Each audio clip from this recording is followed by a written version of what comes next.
Somewhere among you may be the next Bien, Njerae, Nyashinski, or Lupita Nyong'o.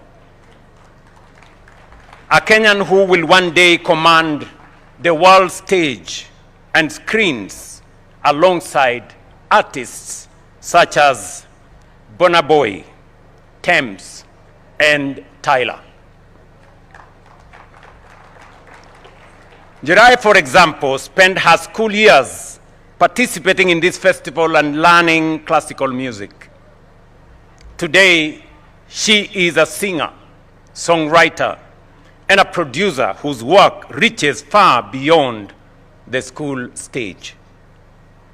Among you too are tomorrow's instrumentalists, and I saw many on this stage, sound engineers, lighting designers, intellectual property lawyers, and production company owners.